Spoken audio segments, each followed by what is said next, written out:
far. Enjoy, explore. But right now, what we're going to do is talk to four filmmakers here with us, and they're going to be discussing their particular pieces that they have in the festival. Joining us is Catherine Bruhier.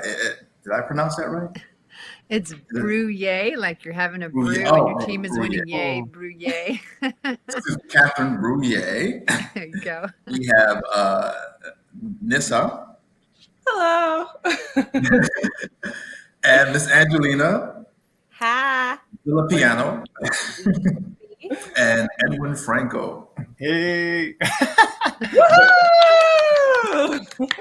Full Festival for selecting my film, and everybody that's here today, thank you so much for coming out, and I'm just honored to be on a panel with such amazing filmmakers as well. So thank you. My film is called I Effing Quit. It's about a young girl that just got out of college and she's entering the workplace, and she ends up dealing with a lot of shenanigans in the office. And then as she's going through different pieces, she notices that sometimes always being the perfectionist or playing everything by the books doesn't always work out in your favor. So it's actually a bigger piece. It's part of my web series called I Effing Quit, in which this is the last episode, and we find out she gets overlooked for a promotion that really should have been hers. So then she reaches her breaking point, and everybody realizes what she really has in store. Now, is that something that's true to life? Like, where did this whole concept come from? I don't want to say it was ripped from the headlines of my life, but it's there's a lot of similarities. But realistically, a lot of it is like some of like the craziness like me and my friends have gone through over the years in working in a conventional office. And who are the main characters? I have 5 main characters. I have 5 characters. The main character, her name is Tiffany, who's played by Mo Brown, and she is the young lady that comes out of college with all these great ideas and dreams, and then like 5 years later, she's still at the same job, and then she should be moving up, but then like she's so good at what she does, everybody else is like, hey, we'll just give you the work to do to kind of get things done. We have Luis Robles, who plays Mateo. He is our self-centered person that just feels like the world revolves around him, and then just because he has the good looks, he could get away with anything. We have Martha, who is our boss. She just seems very hardcore about getting things done, but at the same time, she's kind of oblivious to the amount of work that Tiffany has on her plate. Then we have David, who's actually played by a guy named David. And he is Martha's assistant, but he's always gung-ho about making sure whatever she needs gets done. He's very preppy, but then at 12 o'clock on the dot, or every hour on the hour, he does push-ups to make sure he gets his exercise in. And then we have Sebastian, who was played by Charles Barksdale. He is basically Tiffany's work husband, so he gives her the nice balance, like, hey, it'll be okay, just make it through. And then we have Tammy, who originally started off as Tanner, but we had a character switch in the middle of shooting. And he's just the laid back person, like, hey, it'll get done when it gets done type of deal. But it was an amazing group of people, and like we shot for a couple of weekends, and like they just brought their A game every single time. And the cast and crew, like I couldn't ask for anybody better. Like they just did an amazing job.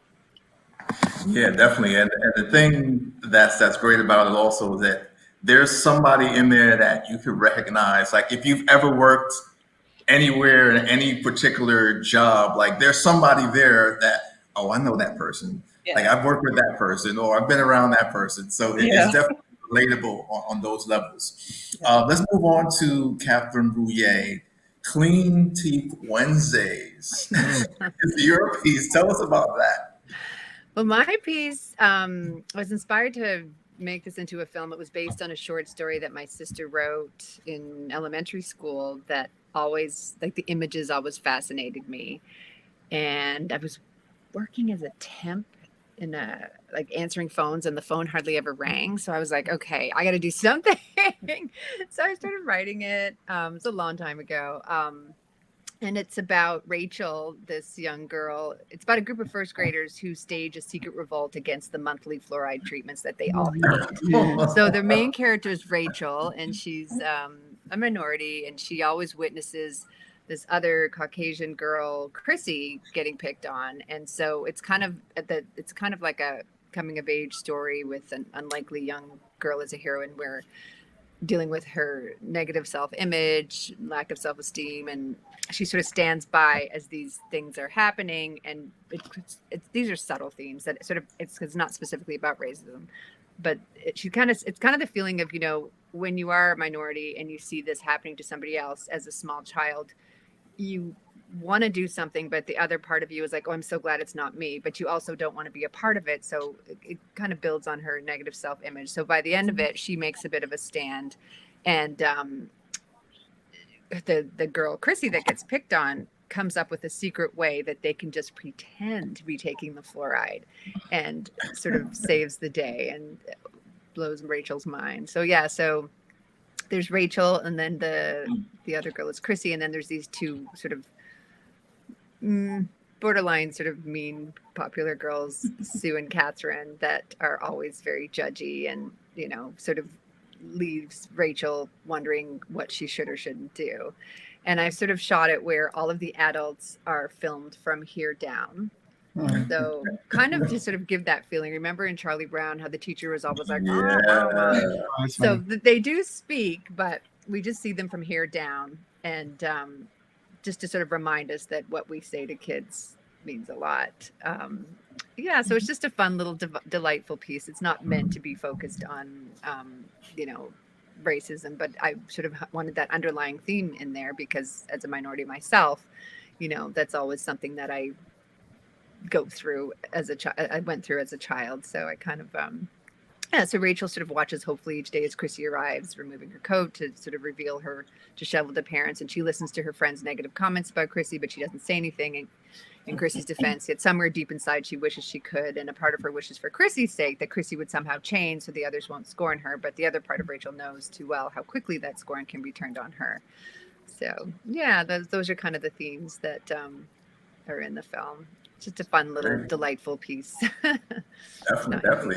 And there's a lot of different places you can take that too, right? I mean, they're so young, you could develop it as you go along, so many different stages, like what happens when they're, preteen and then adolescents and adults and so forth. I don't know if you've thought about that yet, but I actually hadn't thought about that. It was, there are different places you can definitely take that. So definitely, thank you. Great piece, Clean Teeth Wednesdays. From Catherine Bruhier. Let's go to Miss Angelina with your piece, Loko. En la cabeza. Yes, Loko. So my film is about a modern Latina that lives in the city. She definitely has a New Yorican vibe, but I personally think she could exist in any big city.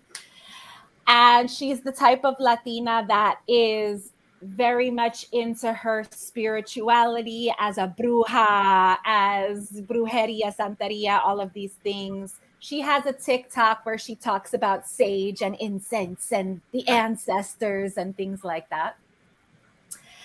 And one day she smokes some cannabis and decides to sage herself and meditate.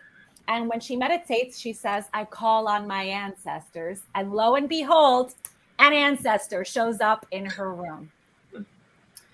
And the ancestor is speaking very cryptically to her. So she's like trying to make sense of it. But of course, just jumps to her own conclusions. which is, oh, I know what this ancestor was trying to tell me. I need to leave all of my modern possessions behind and move back to the island and live off the land like the native people. So she does.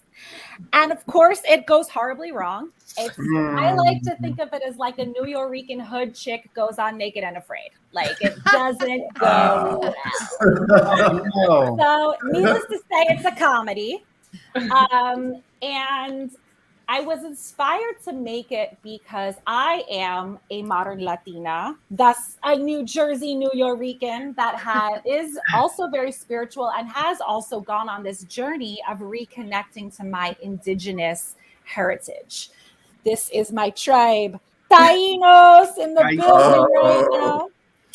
I'm super excited for this to be happening at the Conch Shell Film Festival because all of our islands were originally inhabited by our indigenous ancestors. All of them. You know, the Europeans ain't discovered nada, okay?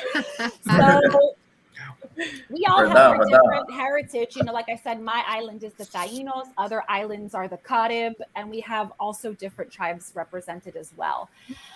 And because of colonization and all the things that have happened, we've really lost a lot of our history and our connection to our indigenous identity. And I think because we are such mixed race people, you have brown indigenous people from the Caribbean, you have white people that still have indigenous heritage in the Caribbean, you have Black people that still have indigenous heritage in the Caribbean. So we're all trying to figure it out. Where does this part of our heritage play into our current identity? How can we reclaim this part of our heritage in a way that is respectful to our ancestors?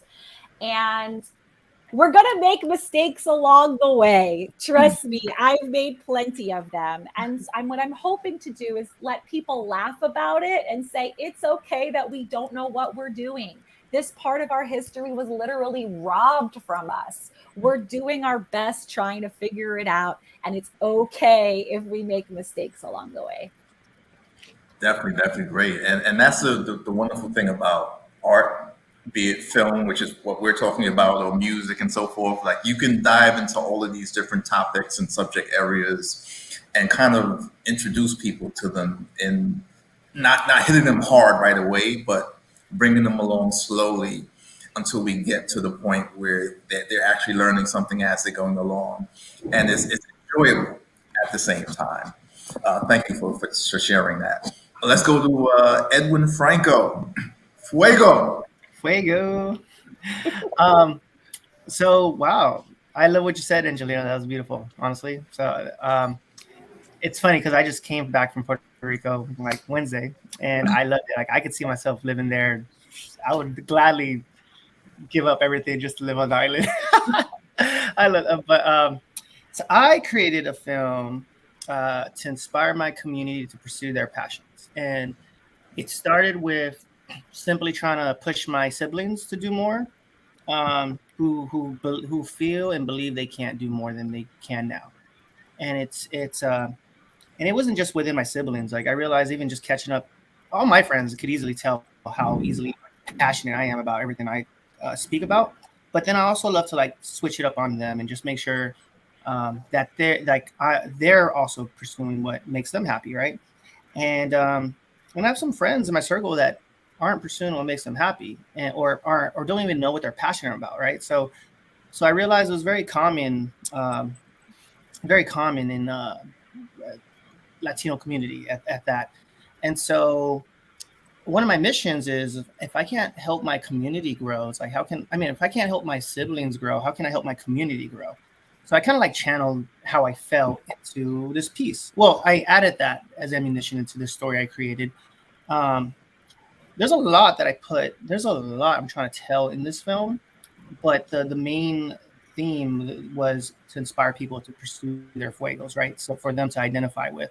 But man, there's a lot. Okay. So for one, I want to create a story within the culture because I realized there isn't a lot of Puerto Rican directors at that. I watched In the Heights last summer. I love that movie. And I'm a fan of John M. Chu, another USC alum. And when I watched In the Heights, as much as I love the film and what it was supposed to represent to me, I couldn't help but wonder, like, how much different could that film have been if it was directed by a Dominican director? Mhm. And then at that, I thought like Puerto Rican. I was really trying to think about like directors that would be qualified to direct that film. And that's when I had my epiphany. I'm like, dang, I could have probably directed this film if I had something to show for it, you know, but I didn't have any narrative pieces yet. Like, I got into filmmaking to create films, but I ended up, you know, just doing a lot of music videos and documentaries. Which I'm passionate about.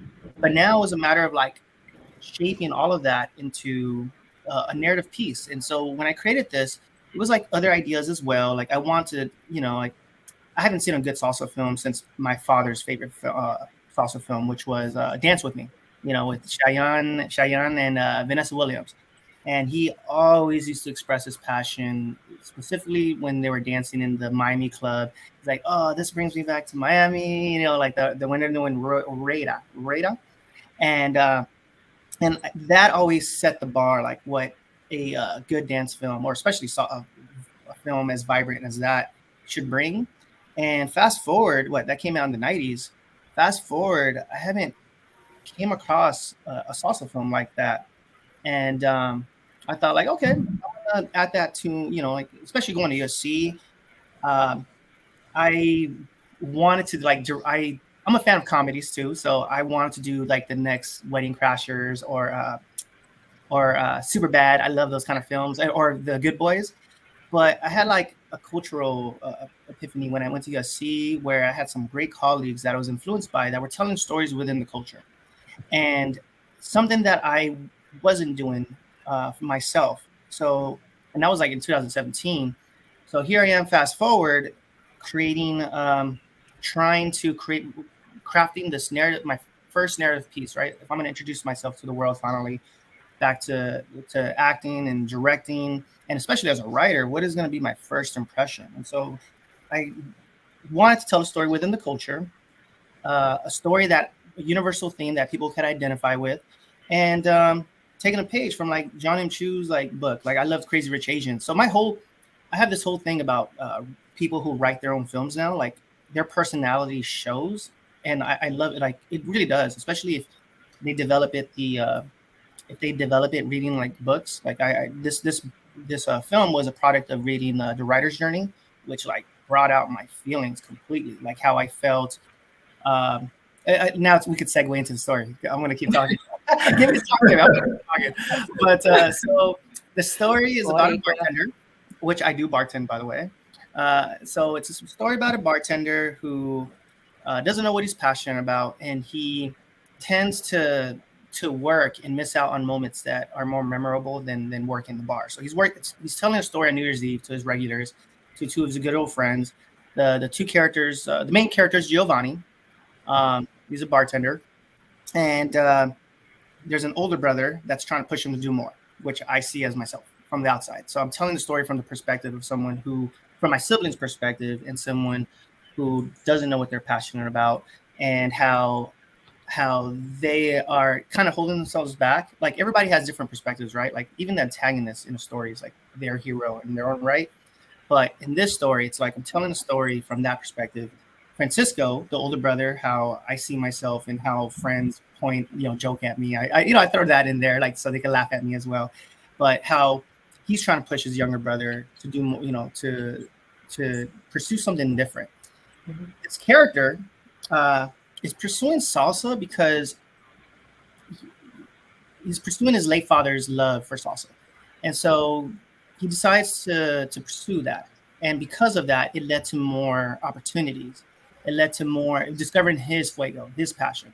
Well, that's actually in the future. This is a short film of the future film I'm developing, but the overall story is like, because you're pursuing, what I'm trying to tell is, when you're pursuing your passions, you're going to find many more passions, or you're going to find your own passion, pursuing passions. Like, I did not plan to get into filmmaking. I started off as a dancer, and then because of a friend, I started off as a break dancer, and because of a friend wanted me to dance and act in his film in high school, I was like, oh, the acting bug bit me. And then I was trying to pursue acting and dancing, but then I eventually came across filmmaking at a university, and I thought, like, oh, this is cool. Like, now I know how to keep myself busy as an actor, dancer. And fast forward, that led me to pursuing those passions, just continue to add more, and led me to USC. It led me to now start screenwriting. It led me to consultant screenwriting. It led me to so many more passions. Now, like, and then because of this film, I was like, oh man, I'm gonna do this film. It's gonna teach me how to salsa dance. And now, like, I have these ambitions to, like, man, I want to open up a dance academy now. Like, it's like that's how ambitious I get. So, Beautiful. Beautiful. Yeah. Come Yeah, on. I'm gonna keep talking. I know. Wrap it up, B. Passion and show and the passion show. Yeah, but it just goes to show you, if you just do something, just try something, it can lead to other things that you didn't necessarily know that you wanted to do, or talents that you didn't necessarily know that you had, prior. Mm-hmm. And that's a lesson to all the younger folks, or the people who are trying to get into the business or do some type of art form. Just try something, a particular starting point, whatever it is, and you'll never know where that'll take you. I'm going to have one question for all of you, and then we'll open it up to questions from the audience. I'm going to give each of you multi-million-dollar budget to shoot, produce, whatever it is that you want to do. So tell me what that thing would be. And let's start with Catherine. Oh, wow. Yeah. Well, You have a great budget. Whatever you want to do, shoot, what would that thing be? wow. Well, I've been developing a series with some other actors called The Coming of Middle Rage. So I would definitely put it towards that. It's about 3 Canadian women from the Caribbean diaspora that grew up in Canada, have immigrant parents, and trying to succeed in life and all the trials and tribulations. I would definitely put it towards that for sure, and make that happen, because it's coming along really well. And I think that there isn't really anything out there for Canadian women that represent that age group and those experiences. So I think that's what I would do. Definitely. Excellent. Lisa, what about you? If you asked me this a couple of years ago, I would have been like, yeah, I want to produce a major motion picture. But now I really want to direct a sitcom that's more so geared to just making college students a little bit more aware of like what the real world is like after you graduate. Because I was lucky enough to go back and become a professor at a college. So I was starting to see the difference between what we do in the classroom and like what's the missing element before they go into like the real world. So like sometimes when you make it a little lighthearted, it sits with them a lot more. So that's what I would want to do. I would want to make a sitcom for that generation that's leaving college. Like, hey, open your eyes. This is what really goes on in the real world. Beautiful. Angelina. So the themes of identity are super interesting to me, as I did in this film. I have another project that started out as a one-woman show, and now I've also been working to develop it as a series. It's called Sorta Rican, also based on my life. And it gets into the identity of when you are specifically an American Latino, and how you identify from whatever your motherland country is, but you also are super Americanized and also an American English speaking person too, and how those things can conflict, especially when you're Puerto Rican, because of our political situation where we're actually a colony still. So you feel like you're the colonizer and the colonized at the same time, and it's not a good feeling. So I grew up in New Jersey, New York, and then moved back to Puerto Rico. And so that's what the TV show would be about, is about an Americanized Latina that decides to return to her motherland, and how it does feel great, but at the same time, it also feels foreign. So it feels familiar and wonderful to you, but there is also culture shock, and you realize you're different from the people who were born and raised on the island, versus you, who was born and raised in the States. I think we see the immigrant story a lot of people from our countries that move to the United States, but we don't see as much the reverse story of people who might be first, second, third generation from the States that decide to move back to their motherland. And that's the story I'm interested in telling in like a sitcom. HBO, Netflix, holla at me. No question. And Edwin, what about you? I want to refer to Angelina. Could I get a role or job with you? I got you. Let's go. Let's go. I got you. I love to. I want to be a part of that series. To sum it all up, the short answer is continuing to provide opportunities for my community. So being in a position to, especially as the producer, it's beautiful to see how I could bring, it's a collaborative effort, right? So it's beautiful to see how I could give opportunities to my community, especially people of color in San Diego, and people who aren't given these opportunities here in San Diego, especially like, they think they have to move to LA when I'm trying to show them you don't have to move to LA. You could, as long as you have the story and the idea and you establish yourself as the talent in need, you could do it from anywhere, from from Puerto Rico. You could do it from anywhere. But first is first. You just got to focus on you, not focus on others. But just continue to, but that's the short answer, right? That's for the community.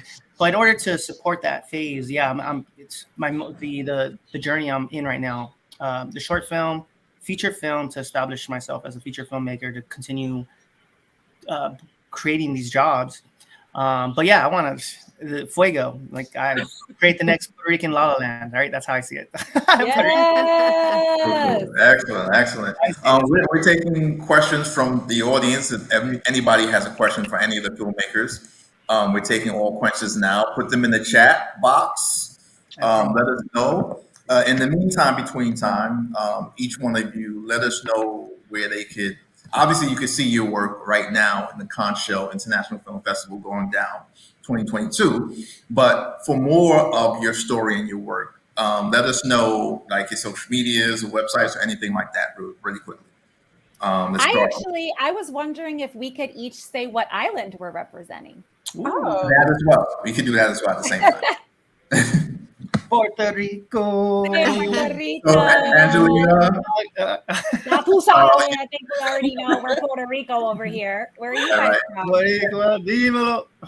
I was born in Belize, Cool. Central America. My family moved to Canada, the East Coast, New Brunswick, when I was 2 months old. So I grew up there, and then I moved to Toronto and went to school there, and now I'm in LA. I love Canada. Cool. I love Canada. Montreal. First experience was Montreal, Quebec, and I loved it. I was Beautiful. like, oh. Yeah. Good bagels. Don't tell a New Yorker that. So- Okay, go ahead. I think I just did. Our bagels and our pizza. But I'm from Brooklyn, but my parents are from St. Vincent and the Grenadines, so I have a lot of that. So I call myself a West Indian American.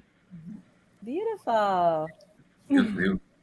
And myself, I was born and raised in Brooklyn. But my roots are, no question. Absolutely. My dad was born in Brooklyn, by the way. That's my connection to New York City. My dad was born in Brooklyn. Oh, beautiful, beautiful place. Which is different than New York. Those who are from Brooklyn will tell you that there's a big difference. It is. We won't get into all of that.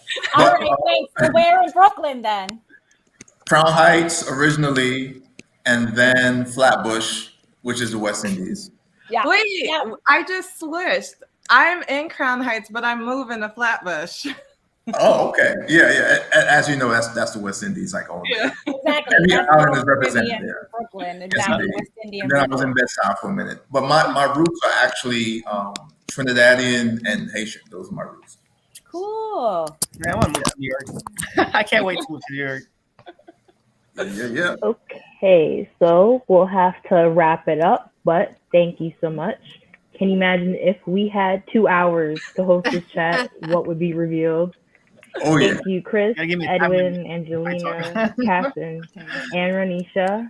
Thanks. Our next filmmaker chat takes place here at 2 p.m. It'll be led by Javier Molina, and we will be chatting with Christine Eve Castro, writer of American Made, Pierre Jean Gonzalez, producer, actor of American Made, Grace Stelp, writer, director of Rise Up, and Timothy Joseph, writer of Lifeline.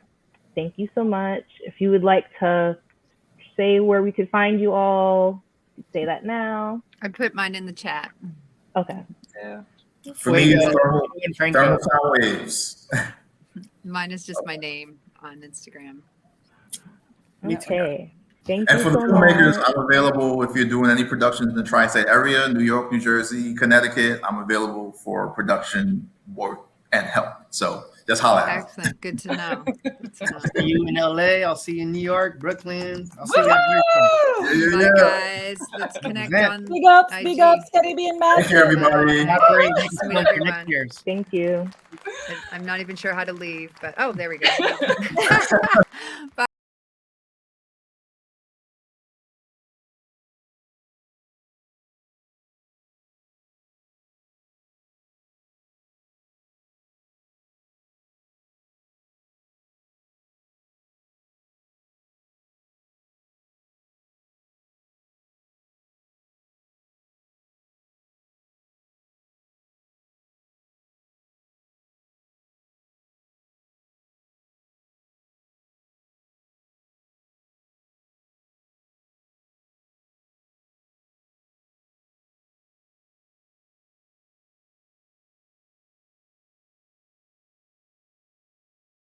Well, first I want to say thank you to the